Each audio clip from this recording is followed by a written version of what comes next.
Jadi setelah 2005 ke sini itu umpama ki wong dandan-dandan. Iya, Gitu. Apa nek wong dandan-dandan normal langsung dadi omah kan gak mungkin. boten, iya, mungkin. Nah, aku nek dadi omah kan lagi kena ngene iki penak. Iya. Aku nek dadi omah kayak kursi, kayak meja kan gitu. Apa omah dadi ora mungkin. Nanti puncak undangnya 2020.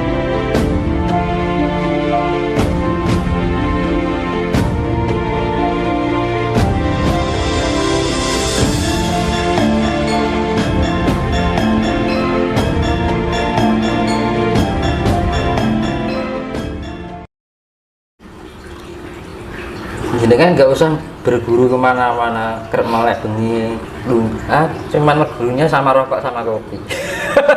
Itu gurunya. Gimana maksudnya itu?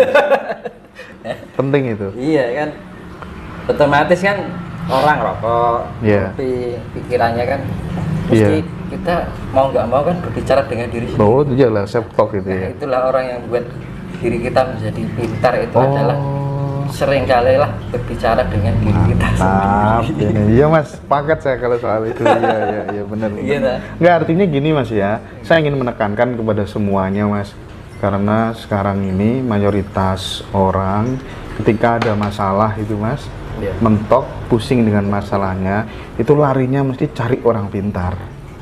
Di sana didatangi, sana didatangi, sana didatangi. Karena kalau orang keyakinannya dia nggak dapat. Nah itu berarti sebenarnya bisa diselesaikan lewat dirinya sendiri. Iya. Jadi emang apa ya namanya?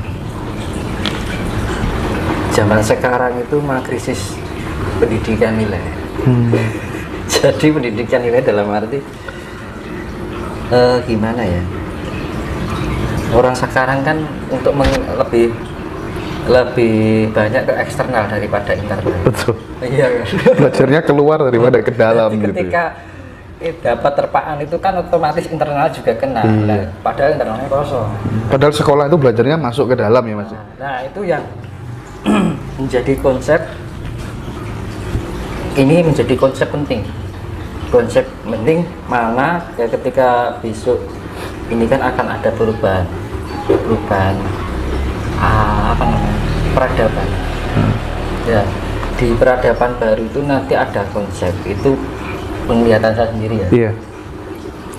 Ada konsep, jadi misalkan pendidikan anak sekolah gitu, itu dari sejak dini, dari sekecil itu sudah diajari tentang pendidikan nilai. Apa tuh pendidikan nilai? Itu biar orang itu memahami tentang kesejahteraan hidup. Jadi muridnya ben ngerti, jadi murid itu kan gitu. Bukan hanya kalau kita pengen itu kan hanya tambahan hidup.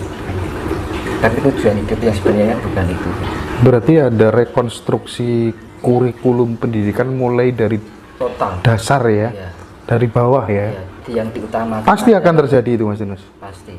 Lama nggak kira-kira? Penglihatannya panjenengan yang dirasakan kira-kira? Di bawah 5 tahun nggak kira-kira? Untuk mempersiapkan lebih awal aja. Jangan sampai kita terlambat menyadari. Iya, siap. Nah, karena gimana ya? Ya kadang-kadang itu kebenaran itu di mata Tuhan ya. Kebenaran itu ada di Tuhan ya. Kalau saya melihatnya sih nggak lama. Nggak lama. Jadi itu kayak sudah ada garis dulu. Kalau penglihatan saya garis 2004-2005 itu mulai perbaikan, pemulihan sampai ini proses perjalanan masih panjang. Pembaikan ini, jadi pengembalian budi pekerti, jadi dikembalikan, jadi dimurnikan kembali sampai benar-benar menyatu. Akhirnya terciptalah kehidupan gemaripah logisnya. Oh, gini mas. Itu bisa terjadi di tahun 2004. Oh iya. Yang menarik ini, saya kan keliling nih mas ke beberapa sesepuh gitu. Ada yang membacakan juga dari serat Joyoboyo dulu bagaimana begitu.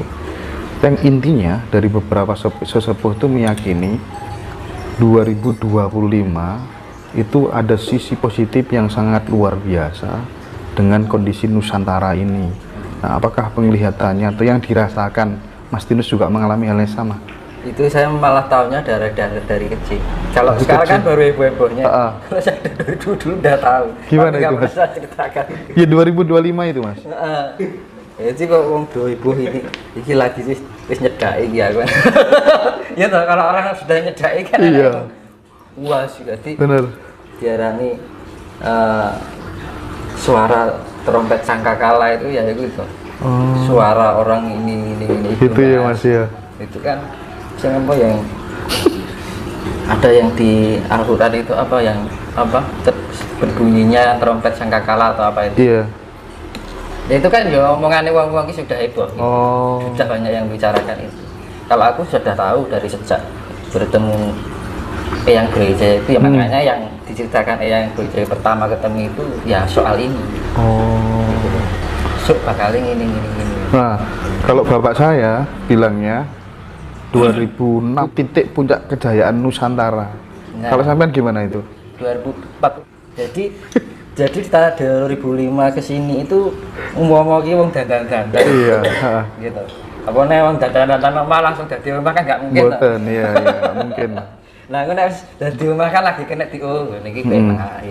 Iya. Aku nek dadi omah iki kayak kursi, kayak meja kan gitu. Apa omah dadi ra mungkin. jadi kayak saya lihat itu 2024 itu kayak ada garis gitu. 2018 Palu bencana tsunami jadi itu jadi apa yang menjadi sing film yang lewat ini mulai jadi kenyataan.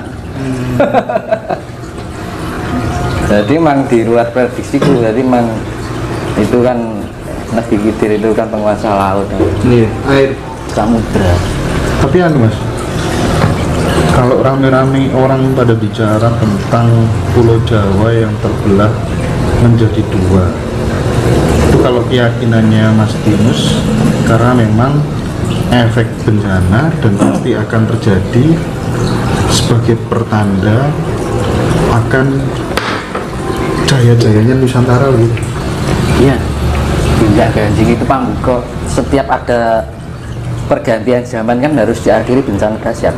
Itu pasti, nggak mungkin dia. Itu untuk diarani cokro panggilnya seperti itu.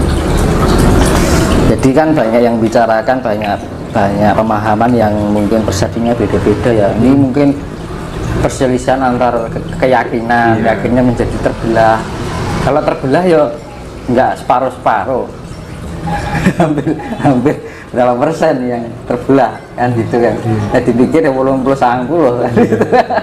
Orang setengah kan gitu. Jadi nugel kaping pintu bilang kan itu memang benar-benar Pulau Jawa akan terbelah. Pulau Jawa akan benar-benar terbelah. Ya, itu bisa terbelah menjadi dua, bisa menjadi tiga. Bisa jadi dua, bisa jadi tiga. Iya, kalau saya lihat tiga. Makan korban nggak? Pasti. Itu ada itu nggak hanya potong terbelah enggak loh. Masih ada tanah yang bergeser. Belum nanti pertemuan laut selatan dan laut utara itu bertemu, duet, itu masih larinya ke samping. Itu yang banyak orang sekarang mengatakan, khususnya para sesepuh ini ya, air bah akan di mana-mana gitu kan ya. Surabaya tadi Rowo, Kediri tadi Kali, ya kan, Jakarta akan tenggelam. Itu Mas Tinus melihat apa enggak kira-kira? Ya, ini itu kan random nanti. Orang nggak bisa prediksikan ini nggak bisa, random. Iya, karena pergerakan alam, peneliti aja baru mendeteksi gempa aja nggak bisa, boleh itu perubahan alam gitu loh. Alat teknologi aja nggak bisa. Tapi panjenengan sangat yakin musibah yang datang adalah alam. Iya, alam. Iya, alam ya. Kemungkinan nanti akan terbelah menjadi tiga.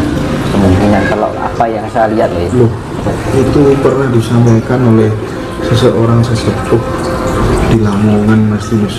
Cuma dia memang nggak mau dipublikasikan, sama persis indikannya panjenengan terbelah. Ini kan gini, bukan itu metin-metin ini Iya. Ada kuncinya. Kuncinya PB selamatkan itu sih digulai lah sing saat itu terjadi kita udah punya tameng supaya selamat gitu. Nah, gini, saya ibaratkan ya, ini misalkan sepeda ontel, ini ada tapnya ya. Kan catnya warnanya pink. Iya. Ketika diri melewat jalan yang kotor, pasti ketempelan kotor ya, kotoran ya. Perjalanan ini kan dia penuh dengan kotoran ya, roget. Nah, kita bersihkan yang apa namanya, yang jatuh dari badan sepeda ini apa, pasti kotorannya kan. Tapi catnya kan enggak, catnya masih melekat di rangka sepeda. Itu artinya jadi cat karo rongko kok wis dadi siji, nyawiji. Jadi kuncinya adalah kita menyatukan diri dengan alam. Menyatukan diri dengan alam. Rasional. Siap. Lah alam itu ya namanya pembersihan ya. Ngresihi barang reget. Ya sing ngerasa dadi sawiji karo alam ya katut gitu ya. Jadi makanya kan yang membersihkan apa? Air laut kan sifatnya menetralisir. Nah, dinetralisir kan. Jadi bumi itu digoyang. Jadi intinya adalah orang-orang yang tidak berkontribusi atau tidak bisa bermanfaat buat alam, ya itu akan lunas ya Mas ya. Kuncinya nyawiji dengan alam. Iya. Jadi tapi caranya nyawiji yaitu tadi kita bisa menguasai cipta rasa jiwa, kita diolah dengan meditasi, dengan yoga Mikro ya. Jadi kita lebih melatih, meningkatkan intuisi kita, meningkatkan tingkat kesadaran kita. Apa tuh gunanya meningkatkan tingkat kesadaran kita? Jadi ini diarani eling. Arep ngomong wae eling sih, sadar. Kaya enak sing ngene iki. Arep diros elek, enak sing ngene iki, itu sadar diri. Rumangsani nek wong Jawa. Nah, dengan melatih itu terus kita mendekatkan diri dengan alam semesta, kita mencintai alam semesta bahkan seisinya. Terus to nek iso nglakoni wis selamat Ya. Enggak perlu rapalan apa ya. Loh, sekarang gini itulah namanya hakikat. Iya kan? Apa nek wis pinter ngerapal selamat urung karuan, nek hakikate ora iso nglakoni. Itu namanya hakikat budi pekerti. Jadi budi itu perbuatan, pekerti itu kan perbuatan, budi itu ya perbuatan baik. Kasih itu tadi kuncinya adalah kasih. Makanya kan di dalam ajaran Buddha, kenapa tidak makan hewan? Nah itu ada satu hal, sebenarnya makanan hewan yang sebenarnya ini menurut saya sendiri ya. Makanan hewan itu sebenarnya sesuatu jika dimakan tanpa diternak tidak habis, jika dipotong tidak akan mati. Apa?